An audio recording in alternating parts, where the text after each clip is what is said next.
Hi ಎಲ್ರಿಗೂ ನಮಸ್ಕಾರ. ನಾನು ವಾಸುದೇವ್. ನೀವು ನೋಡ್ತಾ ಇದ್ದೀರಾ News18 Kannada digital content. India versus England series ನಡೀತಾ ಇದೆ.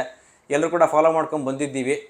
ಯಾವ ರೀತಿ ಟೀಮ್ ಇಂಡಿಯಾ ಸೋತಿದೆ ಅನ್ನೋದ್ರ ಬಗ್ಗೆ ಚರ್ಚೆಯನ್ನು ಮಾಡೋಣ. ಏನೆಲ್ಲ ಕಾರಣ, ಏನೆಲ್ಲ ಬದಲಾವಣೆ ಆದರೆ ಉಳಿದಿರುವಂತಹ ಮಾನವನ್ನು ಉಳಿಸಿಕೊಂಡು ಅಲ್ಲಿಂದ ಹೇಗೆ ಬರ್ಬೋದು ಅಂತ ಒಂದಷ್ಟು ಬಗ್ಗೆ ವಿಚಾರವನ್ನು ಮಾತಾಡೋಣ. ಮೊದಲಿಗೆ ಆಟ ಅಂದಮೇಲೆ ಸೋಲು ಗೆಲುವು ಇರಲ್ವಾ ಅಂತ ನೀವು ಕೇಳ್ಬೋದು.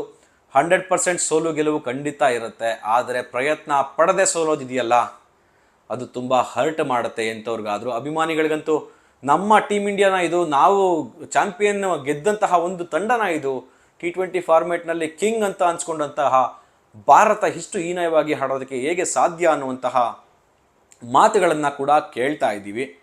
ಇದಕ್ಕೆಲ್ಲ ಪ್ರಮುಖ ಕಾರಣ ಏನು? ಕ್ಯಾಪ್ಟನ್ಸಿ ಬದಲಾವಣೆ ಆಯಿತು, good and fine, Shreyas Iyer ಅವ್ರು ಬರ್ತಾರೆ, ಚೆನ್ನಾಗಿ ಆಡಿಸ್ತಾರೆ, ತಂಡವನ್ನು ಮುನ್ನಡೆಸ್ತಾರೆ ಅಂತ ಅಂದ್ಕೊಂಡಿದ್ದವರಿಗೆ ನಿರಾಸೆ ಆಗಿದೆ. ಯಾಕಪ್ಪ ನಿರಾಸೆ ಆಯಿತು? ಅದರಲ್ಲೂ RCB ಫ್ಯಾನ್ಸ್ಗಂತೂ ಸಿಕ್ಕಾಪಟ್ಟೆ ಅಂದರೆ ಬೇಸರ ಆಗ್ತಾ ಇಲ್ಲ, ಕೋಪ ಬರ್ತಾ ಇದೆ ಅವ್ರಿಗೆ. ಯಾಕೆ ಅಂತಂದರೆ RCBಯ ಯಾವುದೇ ಆಟಗಾರ ಕೂಡ ನಡೆಯುತ್ತಿರುವಂತಹ T20 ಫಾರ್ಮೇಟ್ ಟೀಮ್ನಲ್ಲಿ ಯಾರು ಕೂಡ ಇಲ್ಲ. ಇರೋದೊಂದೇ ಬೇಡಿಕೆ RCB ಪರವಾಗಿ, ಅದನ್ನು ಇಲ್ಲೇ ಹೇಳ್ಬಿಡ್ತೀನಿ. ರಜತ್ ಪಟಿದಾರ್ ಅವರೊಬ್ಬರನ್ನ ಆಡಿಸ್ಬೇಕು ಮಿಡಲ್ ಆರ್ಡರ್ನಲ್ಲಿ ಅನ್ನುವಂತಹ ಒಂದು ಮಾತುಗಳು ಕೇಳಿ ಬಂದಿತ್ತು. ಆದರೆ ಇದು ಯಾವುದಕ್ಕೂ ಕಿವಿಗೊಡದೆ ನಮ್ಮ ಗೌತಮ್ ಗಂಭೀರ್, ಕೋಚ್ ಆಗಿರುವಂತಹ ಗೌತಮ್ ಗಂಭೀರ್ ಅವ್ರದ್ದೇ ಒಂದು ಏನೋ ಕ್ಯಾಲ್ಕುಲೇಷನ್ ಮಾಡಿಕೊಂಡು ಹೋದರು. ಅವರು ಬಂದ ಮೇಲೆ ಯಾವ್ಯಾವ ರೀತಿ ಸೋಲನ್ನು ಅನುಭವಿಸಿದ್ದೀವಿ ಅಂತ ಎಲ್ಲರೂ ಕೂಡ ಗೊತ್ತಿರೋ ವಿಚಾರ, ಅದನ್ನು ಹೇಳಬೇಕಾಗಿಲ್ಲ. ಟೆಸ್ಟ್ ಸೀರೀಸನ್ನು ಸೋಲ್ತೀವಿ, ODI ಸೀರೀಸ್ ಸೋಲ್ತೀವಿ, T20 ಸೀರೀಸ್ಗಳು ಸೋಲ್ತೀವಿ. ರೀಸೆಂಟಾಗಿ ನೋಡೋದಾದರೆ ಶ್ರೀಲಂಕಾ ವಿರುದ್ಧ ಸೋಲದ್ದಾಯಿತು. ಇದಾದಮೇಲೆ ಐರ್ಲೆಂಡ್, ಕ್ರಿಕೆಟ್ನಲ್ಲಿ ಕೂಸು ಅಂತ ಕ್ರಿಕೆಟ್ನ ಕೂಸು ಆಗಿರುವ ಐರ್ಲೆಂಡ್ ವಿರುದ್ಧ ಕೂಡ ನಾವು ಹೀನಾಯವಾಗಿ ಸೋಲ್ತೀವಿ. ಓಕೆ ಬಿಡಪ್ಪ, ಅವ್ರು ಚೆನ್ನಾಗಿ ಆಡಿದ್ರು ಅಂತ ಖುಷಿ ಆಗುತ್ತೆ. ಬಟ್ ಟೀಮ್ ಇಂಡಿಯಾ ಇಷ್ಟು ಅಂದರೆ ಈ ಲೆವೆಲ್ನಲ್ಲಿ ಆಡ್ತಾ ಇದ್ದಾರಲ್ಲ ಅನ್ನುವಂತಹ ಬೇಸರ ಖಂಡಿತ ಎಲ್ರಿಗೂ ಆಗಿರುತ್ತೆ. ಮೊದಲನೇ ಮ್ಯಾಚ್ ಆಡಿದ್ರು, ಮೊದಲನೇ ಮ್ಯಾಚ್ ಅಲ್ಲಿಗೆ ಆಹುತಿ ಆಯಿತು. ಎರಡನೇ ಮ್ಯಾಚ್ ನೀವೆಲ್ಲ ನೋಡ್ರಿ, ಚೆನ್ನಾಗಿ ಬ್ಯಾಟಿಂಗ್ ಮಾಡಿದ್ರು. ಆದರೆ ಅವರು ಕೂಡ ನಮ್ಮ RCBಯ ಬ್ಯಾಟ್ಸ್ಮನ್ ಬೆತಲ್ ಅತ್ಯದ್ಭುತವಾಗಿ ಆಟವನ್ನು ಆಡುವ ಮೂಲಕ ಎರಡನೇ ಮ್ಯಾಚನ್ನು ಗೆದ್ದರು. ಮೂರನೇ ಮ್ಯಾಚ್ ಕೂಡ ಒಂದು ಒಳ್ಳೆ ಬ್ಯಾಟಿಂಗ್ ಮಾಡಿ ಗೆಲ್ತಾರಪ್ಪ ಅಂತ ಅಂದ್ಕೊಳ್ಳುವಾಗಲೇ 200+ ಕೊಟ್ಟು ನಾವು ಕೇವಲ 76 ರನ್ ಗಳಿಸಿ 125 ರನ್ಗಳಿಂದ ಸೋಲ್ಬೇಕಾಯಿತು. ಇತಿಹಾಸದಲ್ಲಿ ಇದೆ ಫಸ್ಟ್ ಟೈಮ್ ಅಷ್ಟು ರನ್ಗಳಿಂದ ಭಾರತ T20 ಫಾರ್ಮೆಟಲ್ಲಿ ಸೋತಿರುವಂಥದ್ದು. ಎಲ್ಲವನ್ನೂ ಮಾಚ್ಬಿಡೋಣ. ಓಕೆ, ಇವಾಗ ಇನ್ನೂ ಟ್ರೈನಿಂಗ್ ತೊಗೊಬೇಕು. ಇವಾಗ ಬಂದಿರುವಂಥದ್ದು ನಮ್ಮ ಶ್ರೇಯಸ್ ಅಯ್ಯರ್ ಅವರು, ಇನ್ನೂ ಟೈಮ್ ಬೇಕಾಗುತ್ತೆ ಅನ್ನೋದಕ್ಕಾದರೆ ಕೆಲವೊಂದು ಎಡವಟ್ಟುಗಳನ್ನು ಮಾಡ್ಕೊಂಡಿದ್ದಾರೆ. ನಿನ್ನೆ ನಡೆದಂತಹ ಪಿಚ್ ಏನಿದೆ, ಆ ಪಿಚ್ನಲ್ಲಿ ಮೊದಲು ಬ್ಯಾಟಿಂಗ್ ಆಡಿದವರು ಸಿಕ್ಕಾಪಟ್ಟೆ ಮ್ಯಾಚ್ಗಳನ್ನು ಗೆದ್ದಿದ್ದಾರೆ.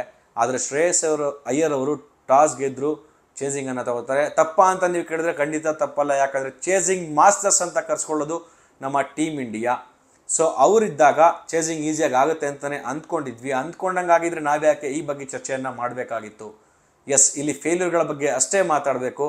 ಮುಂದೊಂದು ದಿನ ಈ ಟೀಮ್ ಇಂಡಿಯಾ ಚೆನ್ನಾಗಿ ಆಡುತ್ತಾ ಅಂತ ಕೇಳಿದ್ರೆ 100% ಆಡುತ್ತೆ. ಆದರೆ ಈಗ ಫೇಲ್ಯೂರ್ ಆಗಿರೋದು ಎಲ್ಲೆಲ್ಲಿ ಅಂತ ಸಿಂಪಲ್ ಆಗಿ ಹೇಳ್ಬಿಟ್ಟು ಹೋಗ್ತೀನಿ.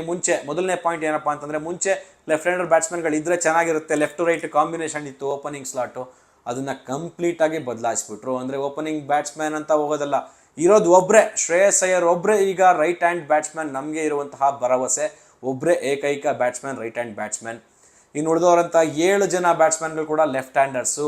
ಮೊದಲಿಗೆ ಅಭಿಷೇಕ್ ಶರ್ಮಾ ಲೆಫ್ಟ್ ಹ್ಯಾಂಡರು, ಅವ್ರ ಜೊತೆ ಬರ್ತಾ ಇರುವಂತಹ ವೈಭವ್ ಸೂರ್ಯವಂಶಿ ಕೂಡ ಲೆಫ್ಟ್ ಹ್ಯಾಂಡರು. ಇದಾದಮೇಲೆ ಇಶಾನ್ ಕಿಶನ್ ಬರ್ತಾರೆ, ಅವರು left hander. Tilak Varma left hander, ನಮಗೆ Akshar Patel left hander, Shivam Dube left hander.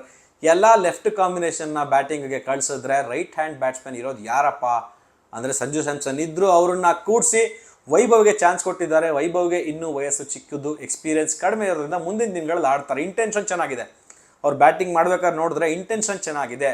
ಅಷ್ಟೇ ಸಾಕಾ? ರನ್ಸ್ ಬರಲೇಬೇಕು. ಗೆಲ್ಲಬೇಕು ಅಂದರೆ ರನ್ಸ್ ಇಂಪಾರ್ಟೆಂಟು, ಇಂಟೆನ್ಷನ್ ಅಲ್ಲ ಅನ್ನೋದು ಇಲ್ಲಿ ಮನದಟ್ಟು ಮಾಡ್ಕೊಳ್ಬೇಕಾಗತ್ತೆ. ರೈಟ್ ಹ್ಯಾಂಡ್ ಬ್ಯಾಟ್ಸ್ಮನ್ ನೋಡಿದ್ರೆ ಶ್ರೇಯಸ್ ಅಯ್ಯರ್ ಕ್ಯಾಪ್ಟನ್ ಮಾಡ್ತಾರೆ. T20 ಸ್ಕ್ವಾಡ್ನಲ್ಲೇ ಇರಲಿಲ್ಲ, ಶ್ರೇಯಸ್ ಅಯ್ಯರ್ ಅವ್ರನ್ನ ತೊಗೊಬಂದು ಕ್ಯಾಪ್ಟನ್ ಮಾಡ್ತಾರೆ. Okay, good and fine. ಇದಾದಮೇಲೆ ರಿಂಕು ಸಿಂಗ್ನ ಯಾಕೆ ಬಿಟ್ಟರು? Right hand batsman, finisher job ಇದ್ದರು.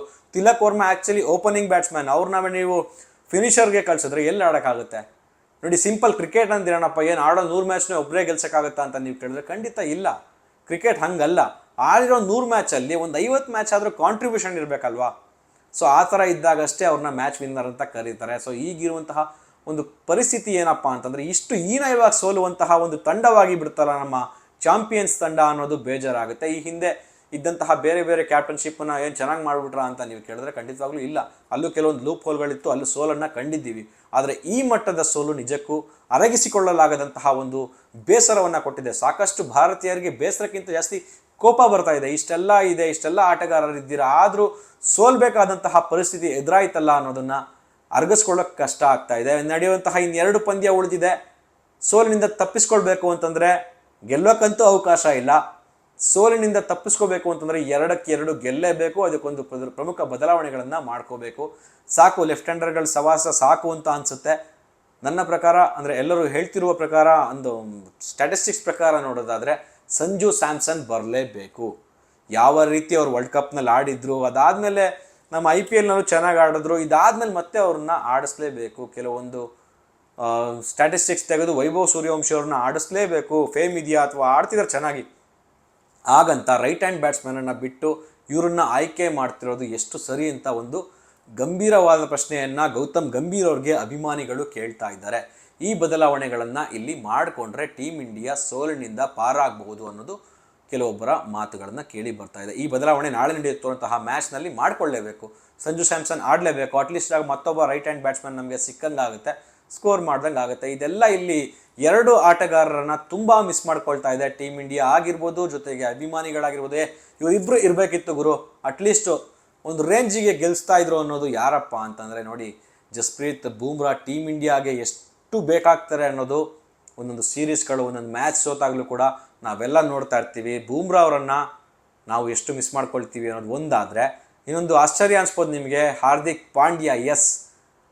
ಪಾಂಡ್ಯ ಅವ್ರನ್ನ ಕೂಡ ತುಂಬ ಜನ ಮಿಸ್ ಮಾಡ್ಕೊಳ್ತಾ ಇದ್ದಾರೆ. ಒಳ್ಳೆ ಆಲ್ರೌಂಡರ್ ಬೇಕು ಅಂತಾನೆ ರಿಂಕು ಸಿಂಗ್ನ ಹೊರಗಿಟ್ಟು ಅಕ್ಷರ್ ಪಟೇಲು ಇನ್ನೊಂದಷ್ಟು ಬರೀ ಆಲ್ರೌಂಡರ್ ಬೇಕು ಅಂತ ಗೌತಮ್ ಗಂಭೀರ್ ಅವರು ಎಲ್ಲ ಆಲ್ರೌಂಡರ್ಗಳನ್ನು ಹಾಕ್ಕೊಂಡು ಏನು ಮಾಡ್ತಾ ಇದ್ದಾರೆ. ಈ ರೀತಿ ಸೋಲೋದಕ್ಕೆ ಅವ್ರುಗಳನ್ನು ಆಯ್ಕೆ ಮಾಡಬೇಕಾಯ್ತಾ? ರಿಂಕು ಸಿಂಗ್ ಒಂದು ಅವಕಾಶ ಕೊಡ್ಬೋದಿತ್ತು, ಫಿನಿಶರ್ ಜಾಬ್ ಚೆನ್ನಾಗೇ ಮಾಡ್ತಾರೆ, ಅವ್ರಿದ್ದಿದ್ರೆ ಚೆನ್ನಾಗಿತ್ತು ಅನ್ನೋದು ಕ್ರಿಕೆಟ್ ಪಂಡಿತರ ಮಾತು.